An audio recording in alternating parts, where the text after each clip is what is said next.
Olá, estudantes da segunda série, tudo bem com vocês?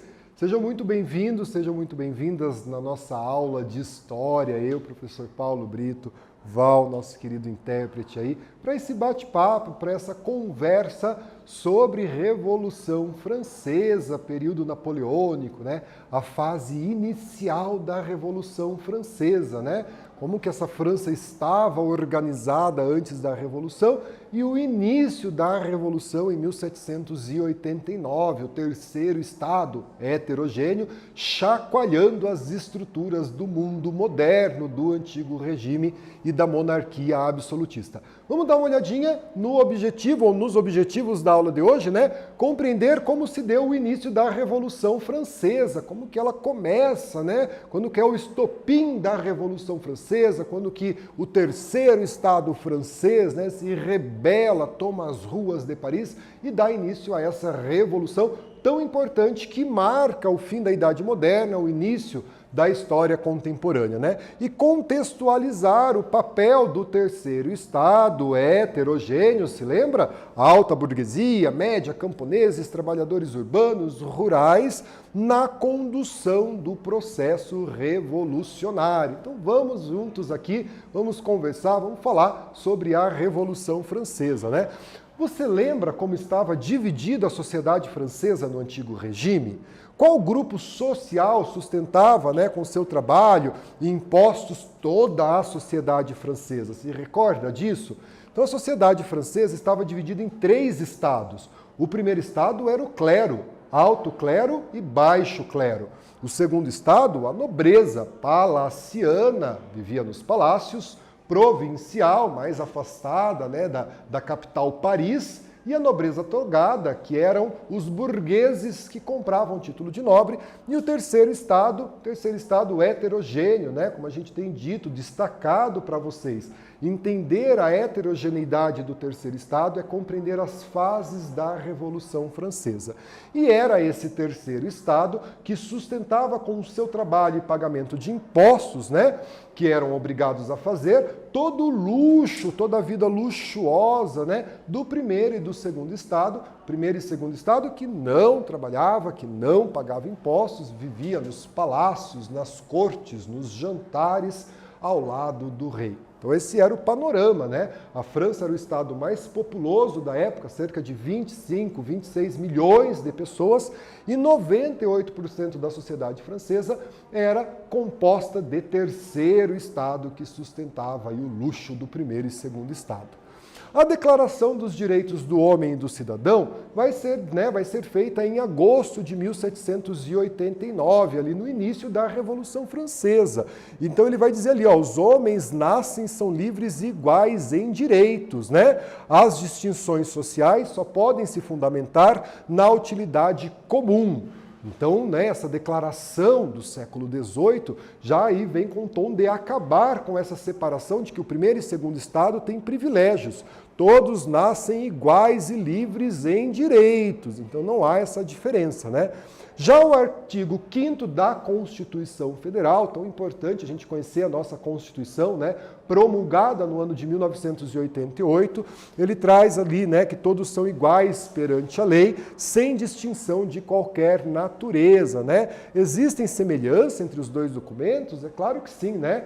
Então essa ideia de que todos somos iguais perante a lei, sem que haja aí distinção ou privilégios. Estava lá no documento da Declaração dos Direitos do Homem e do Cidadão, documento produzido no início da Revolução Francesa, e está aí o artigo 5º da nossa Constituição Federal, né?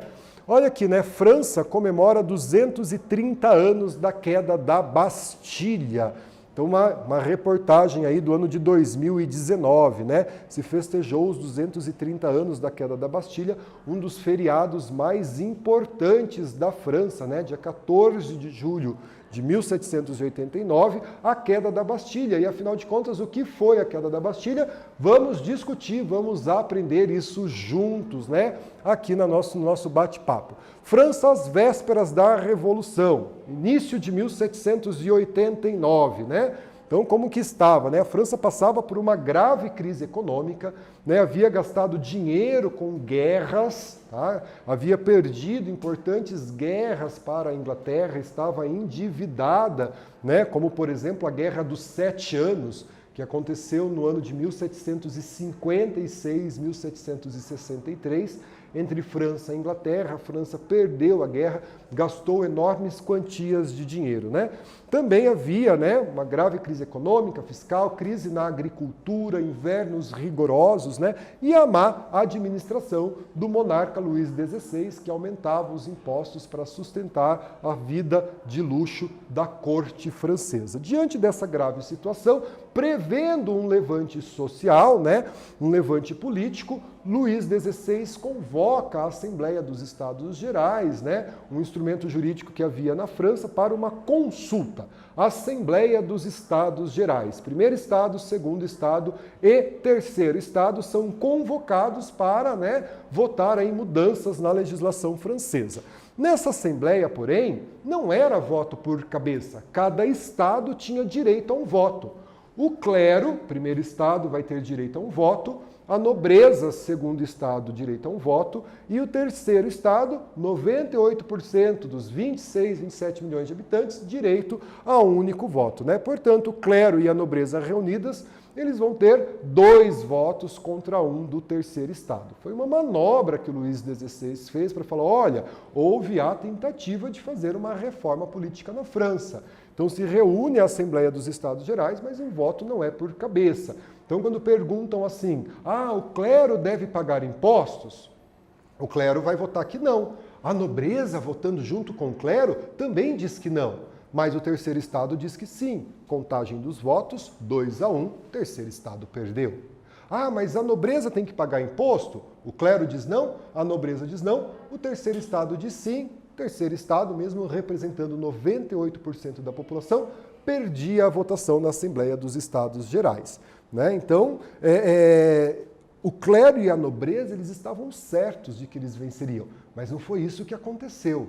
Né? O terceiro Estado, sabendo da sua importância política, econômica, social, afinal de contas, né, representavam aí 98% da população, vai gerar um impasse com relação a essa Assembleia dos Estados Gerais. E aqui eu trago uma atividade para a gente pensar. A imagem ao lado é uma crítica à sociedade francesa antes da Revolução. Quais estados representam as 3 pessoas e qual o sentido da charge? A gente volta a fazer a correção.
Pessoal, Então a charge aqui, né? Quem que está sustentando ali a coroa, né? Quem são esses personagens que aparecem na charge? Então aqui, né? À direita um bispo, a gente percebe, né? Pela sua roupa, pelo seu chapéu. À esquerda um nobre cavaleiro representando aí o primeiro e o segundo estado, né? Já o homem que sustenta o globo representa o terceiro estado, né? As três fleurs-de-lis e a grande coroa são símbolos que remetem à monarquia francesa. Então, assim podemos afirmar, né, que a gravura indica o fardo colocado sobre as costas do povo, que era quem pagava imposto, que era quem sustentava a vida de luxo do primeiro e do segundo estado, né? Então, o povo às ruas, né? Vamos tomar a Bastilha. O terceiro estado heterogêneo, se junta nesse primeiro momento da Revolução e não aceita o resultado da Assembleia dos Estados, né? Assembleia dos Estados, não vamos aceitar isso, essa ideia de voto, né, por Estado não está correto nessa Assembleia dos Estados Gerais. Vamos defender aí o voto, né, por cabeça, alguma forma, em que a vontade de 98% da população seja respeitada. Então, de um lado, impasse na Assembleia dos Estados Gerais, de outro lado, grandes protestos, né, contra a miséria. Em 14 de julho, principal feriado francês, 1789, a população de Paris invadiu a Bastilha, né, uma prisão quase que desativada, mas que era considerado símbolo do poder absoluto.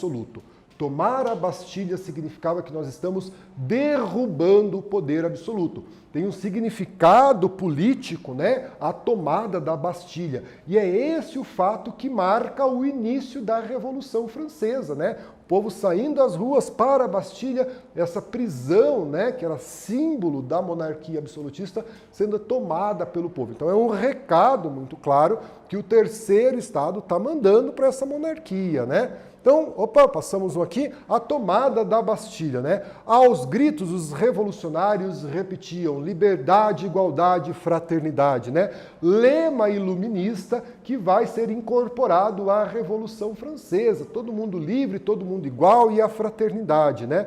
No interior, a violência se espalhou, né, rapidamente. Os camponeses atacavam as propriedades da nobreza e do clero, destruindo muitos dos seus bens, provocando inclusive a fuga do clero e da nobreza da França para outros estados, né? E ali uma imagem representando a queda da Bastilha, a tomada da Bastilha pelo terceiro estado, ali, né, em julho de 1789. Daí nós vamos ter, então, na sequência, em agosto, a Declaração de Direitos do Homem e do Cidadão. Então, ali a gente vai ter uma diferença do que é ser homem e do que é ser cidadão. O terceiro estado heterogêneo já começa ali, né, a ter uma disputa de poder. A burguesia, né, fazia parte do terceiro estado, vai ficar receosa das mudanças, né, que as camadas mais populares, mais radicais do terceiro estado vão defender. Então nós vamos ter a Declaração dos Direitos do Homem e do Cidadão, reconhecendo o direito a todos à liberdade, à segurança, à propriedade, à igualdade perante a lei e a resistir a qualquer tipo de opressão. Então, os privilégios por nascimento, né? O nobre, o título de nobre era hereditário, vai ser banido. Todos são iguais perante a lei, né? E esse documento vai influenciar a construção, né, das cartas magnas, das constituições do mundo contemporâneo, né? Quando a gente vê na Constituição brasileira dizendo que todos são iguais perante a lei, influenciado na Declaração dos Direitos do Homem e do Cidadão, trago aqui, né, essa representação desse documento tão importante, né, feito em agosto de 1789. Pessoal, olha aqui uma atividade para a gente pensar. Vou ler o texto junto com vocês, né? A dramaturga e panfletária francesa Olympe de Gouges, em sua Declaração dos Direitos da Mulher, 1790, dirigida a Maria Antonieta, quem esperava aliciar para sua causa feminina, assevera que os direitos naturais das mulheres são iguais aos direitos do cidadão do sexo masculino, fixados na Declaração de 1789. Olha aí a questão, né, de gênero. Será que as mulheres e os homens tinham seus direitos reconhecidos como iguais na França? Então aqui, ó, as mulheres conseguiram os mesmos direitos que os homens com a Revolução Francesa? justifique, né? Vamos pensar um pouquinho nessas relações de poder, nessas relações de gênero na França. Será que as mulheres conquistaram os mesmos direitos? A gente volta fazendo a correção.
Pessoal, vamos corrigir a nossa atividade, hein? Será que as mulheres francesas conseguiram os mesmos direitos políticos que os homens franceses?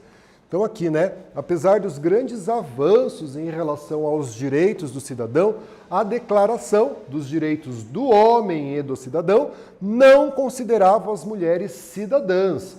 Portanto, né, não possuíam os mesmos direitos que os homens. Mas a declaração foi importante, né, para dar início aí a lutas feministas por direito, né? Vamos lembrar que as mulheres conseguiram o direito a voto no Brasil na década de 30 com Getúlio Vargas, né? Então essa luta das mulheres na conquista dos seus direitos políticos aí nas sociedades contemporâneas. Então, nós vamos ter agora uma monarquia constitucional. Vamos limitar o poder do rei, que vai deixar de ser um monarca absoluto, né? A Assembleia Nacional Constituinte passou a governar a França, encarregada de fazer uma nova Constituição à França, limitando os poderes do rei, acabando com os privilégios, né? Igualando as pessoas nos direitos, né? Rei, nobreza e clero perderam o poder. É claro, né, pessoal, que eles não vão aceitar essa perda do poder de uma forma natural, né? A Assembleia confiscou os bens da Igreja Católica, né? Então vai ter esse confisco de bens. Em 1791, houve, portanto, a aprovação de uma Constituição que incorporou, né, na Constituição a perda de direitos do clero e da nobreza e limitou o poder do rei a uma monarquia constitucional. Então nós temos uma Constituição, um conjunto de regras que limita o poder do rei. E ainda em 1791, a Assembleia Nacional aprovou uma nova Constituição e vai ter a perda, né, dos poderes aí do rei, do clero, do privilégio, né, que esse primeiro e esse segundo estado tinha. Com isso chegava o fim à monarquia absolutista da França. O rei Luís XVI não vai ficar satisfeito. Em um primeiro momento ele aceita, né, a monarquia constitucional, ao passo que ele tenta organizar uma contra-revolução, né, e vai tentar aí uma fuga, né, para a Áustria para organizar um movimento contra-revolucionário, quando ele vai ser preso e o processo revolucionário francês se radicaliza a partir daí, né? E nós vamos estudar sobre isso. Antes, vamos dar uma olhada aqui nessa atividade? Leia a seguinte frase do Eric Hobsbawm, né? O Hobsbawm foi um dos maiores historiadores, né? O inglês Hobsbawm. Em tempos de revolução, nada mais importante do que a queda de símbolos. A queda da Bastilha, que fez, 14 de julho, a festa nacional francesa, foi saudada em todo o mundo como princípio de libertação. Qual é a representação da tomada da Bastilha para o processo revolucionário francês? Respondem e a gente vai corrigir juntos a nossa atividade.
Galera, qual a representação da tomada da Bastilha para o processo revolucionário? Em tempos de revolução, nada mais poderoso que a queda de símbolos. A Bastilha era um símbolo daquilo que o terceiro Estado lutava contra, Então aqui, a Bastilha, uma prisão estatal, era a representação do absolutismo monárquico francês. Sua queda, sob pressão, no início da Revolução, é interpretada como a queda das instituições que simbolizavam o antigo regime. Era contra essa representação que o terceiro Estado se opôs. Então nós vamos ver aí em outras revoluções que nós temos na história a queda de símbolos nacionais como representação dessas revoluções, como foi a queda da Bastilha no dia 14 de julho de 1789.